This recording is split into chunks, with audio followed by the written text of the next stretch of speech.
Yo, what's going on? As you can see, I'm doing some renovations right now. But yeah, let's just get right into it. So today, this is the week that the Epstein files have dropped. 5 million files. So right now, that's a very hot topic right now, right? All the atrocities that have been done to kids, yada yada. So I kind of wanted to talk about pedophilia and what exactly is it? Because there's a lot of ignorance surrounding the topic, and I just kind of want to clear that up because a lot of people, they're going off of what is first. I'm going to kind of set a basis, a kind of a general understanding. So a lot of people, they go off of what's perpetuated in the media, this and that, and you got to understand that these ideas about pedophilia, they come from people who actually haven't really done the research and try to understand it, because it's a very uncomfortable topic at the end of the day, right? The idea that somebody can be attracted to a child, someone who's prepubescent, and I'll get into that because there's a lot of confusion too, really, about people say, oh, you're attracted to an 18-year-old, you're a pedophile. Like, it's not what pedophilia is. So again, we're going to get into that, but I just want to kind of lay the foundation. Like, it's a very uncomfortable topic, so people don't actually go and try to understand these things. They don't try to go and really understand, look at the statistics and look at the studies and things of that nature. So again, there's a lot of ignorance, and I get the impression that people, because there's a majority of people that are thinking a certain way about what something is, that they immediately believe, okay, well, if everybody's thinking like that, it must be true, it must be fact. It's almost like a collective delusion of sorts. So anyway, I just want to clear up a few things. We're going to get into some facts now, okay? So the first, we need to understand what pedophilia is, okay? Pedophilia is nothing more than it's an atypical attraction, okay? And there's many different kinds of atypical attractions. It's specifically an atypical attraction regarding age, or rather certain developmental stages, right? Certain physiological developmental stages. And we got to understand there's like different kinds of chronophilias. This is what it's called. It's called a chronophilia, meaning to do with the love of age, right? So you got like, I believe it's called infantophilia. So that's for like infants and stuff. All right. So there's people who are attracted to that. Then you got pedophilia, which is for prepubescent children. Okay. And then you have hebephilia, which is for like people who are going into their children who are going into through puberty. Actually, I think I butchered that. I think it's ephebophilia and then hebephilia. But anyway, just realize there's different layers to this, right? You got ephebophilia, and then you have hebephilia, and then you have teleophilia, which is like, that's basically what most people are. Most people are, or at least what most people admit they are, right? And that's like, whatever age, around age of consent to like maybe like 30, 40 years old. And then you have gerontophilia, which is like mid age, around between 40 and like 60, let's say. And then you have gerontophilia, which is attraction to elders or seniors. Okay, so there's different kinds of chronophilia, and so just going on the topic of just pedophilia in general, which is attraction to prepubescence, and that's all it is, by the way. It's just attraction to prepubescence. But we go and we add all these things, we go and we add all these overlays on top of what it really is, and it really obscures what pedophilia is.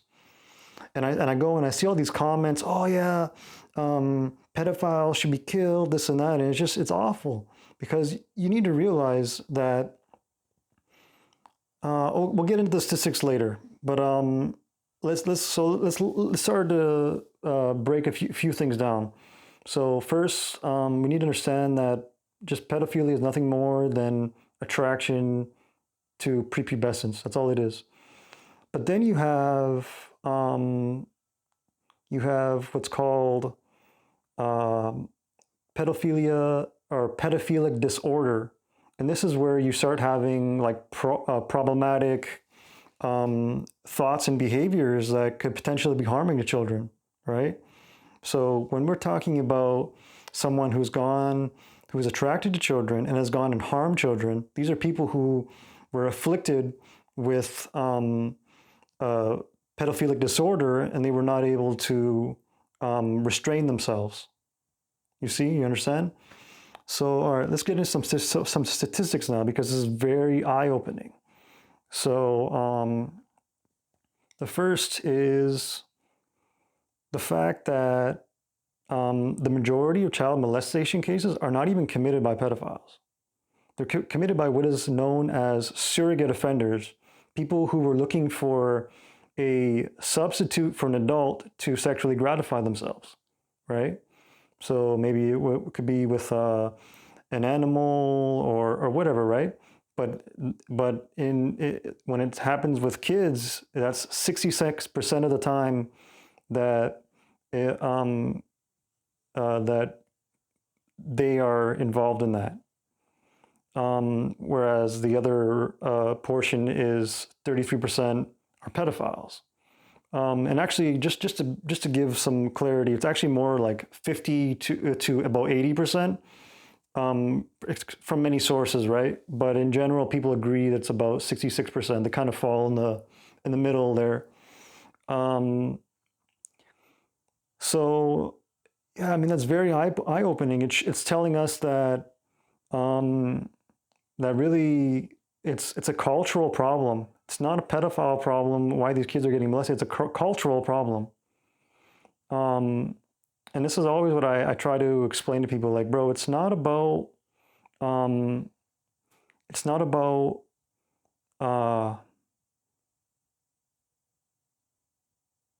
it's not about, it's not a sexual issue.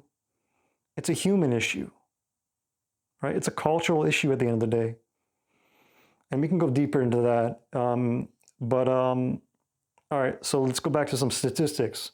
20% of men have pedophilic tendencies. In other words, 20% of men have the potential or occasionally they do find prepubescent children to be attractive. This is a fact. This is 1 in 5 men. This is a fact.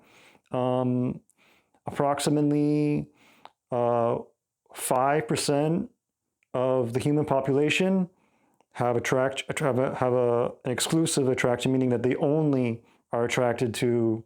So the psychologists, they come up with all these terms, this and that. It's kind of lame, but there's this idea of like exclusive chronophilias, where you only attracted to a certain age group or a certain developmental stage, and then there's non-exclusive, where you're attracted to multiple age groups or developmental stages, right? So when you were talking about the what was it, the people who have pedophilic tendencies, these are people who are non-exclusive pedophiles, meaning that they are also attracted to teleophiles and so on, right?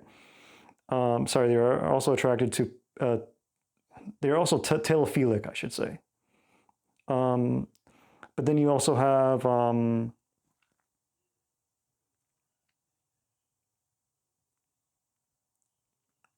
then when we were talking about the 5% of the human population which are attracted to prepubescence, we're specifically talking about exclusive pedophiles, people who are only attracted to children, right? And we got to understand that that small minority of people, only about 10% of them are only about 10% of them offend. Okay, so only about 10% of them give in to their inability to restrain themselves from their affliction with pedophilic disorder. So that's very, very telling. That means that the vast majority of pedophiles have no problem restraining themselves. Okay, and so it goes completely against the mainstream narrative.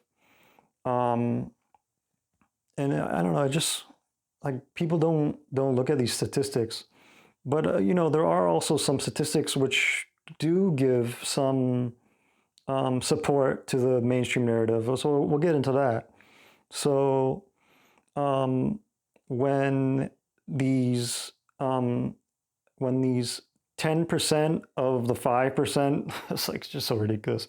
When the when the so the 5% of the human population, which are, and it's not actually the human population, it's actually males. There's only about 1% of females globally that are believed to be pedophiles, and it's about 3 to 5% for males.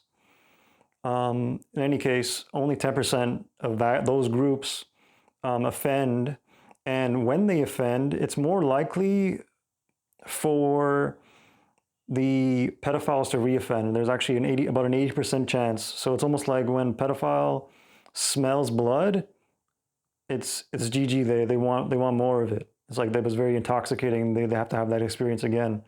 So it's like we really need to work on our ability to rehabilitate these people before they get reintegrated into society. But remember though that 66% of child molesting cases are committed by non-pedophiles, called surrogate offenders. So these people, they're so ashamed and embarrassed about what they did that they actually almost always never reoffend. There's about a 10% chance of reoffense. So again, these statistics are very eye-opening.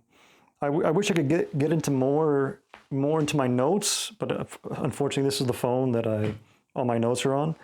But yeah, man. So like, we really just don't understand like what's going on when it comes to pedophilia, and we just make these judgment calls. And honestly, it's like I get it. Like maybe you know somebody that got molested, but you don't really, and you're just very angry about it. Like, oh yeah, you did this to my mother, right? You have a personal kind of attachment to that, and I completely understand that, man. Like, I got family members too who have gone through that kind of shit. But at the end of the day, we need to base our mind on objective facts. We got to have a healthy perspective. We need to understand that us having these ignorant views, it makes it so that when pedophiles are struggling to restrain themselves, like they should be able to go and get the help that they need without being put on some list, or without being put on. You see what I'm saying? Like, we've made it very difficult for pedophiles to go and get the help that they need. Isn't that what we want? Like, you got to understand that they're that, bro. You got to understand. You got to understand that there's a lot of people out there, whether it be surrogate offenders or pedophiles, that are actually like, they just want the best for children. And because they've had these experiences or these feelings, and they've had to fight and struggle, and then they've overcome whatever, you got to understand that these people are the ones that have the most knowledge because they've had firsthand experience. And as a result, like, how can you expect these people to come forth and assist in creating laws or this and that? Because again, these people are the ones that are the experts on it at the end of the day, right? Like, how can you expect that of them if they fear coming out and saying, yeah, like I do have these feelings, yada yada. Um, and also like just bringing up all these facts too, it shows that our energy is very misguided, it's misdirected. Like we're not being efficient in how, like, bro, like just and I'm not saying this is what we should do, but just kind of like an example, like why are we not going after surrogate offenders who offend more than we are the pedophiles? See what I'm saying? Like it makes no sense. It's very, very, very ignorant. And again, but that's not the approach though, because it's a cultural issue. We got to go to the source. We got to go to the cause. Instead, we're going and we're dealing with all these effects, right? Like you have a bunch of holes in your boat, and you don't have enough plugs to plug the holes. Well, you try to get to shore as fast as possible. Like that's, you fix the source of the problem. You get out of the water.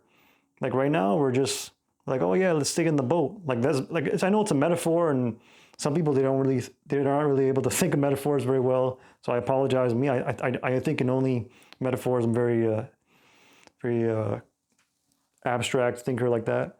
But like right now, especially more than ever, um, we need to be trying to get these people the help that they need, and being able to rehabilitate them so that they can be reintegrated into society, and ensure that, because you got to realize like again, 1 in 5 males, specifically, it's actually from 2 studies. One showed 12% and one showed 32%. So again, you just kind of fall in the middle. Everybody says it's just 20%. So 1 in 5 males are experiencing these feelings. That could be your son, that could be your husband, right? That could be your coworker. That could just be someone you see on the bus or the train, or like you walk by them all day. They're there, and you don't know what they're going through, like what they're struggling with.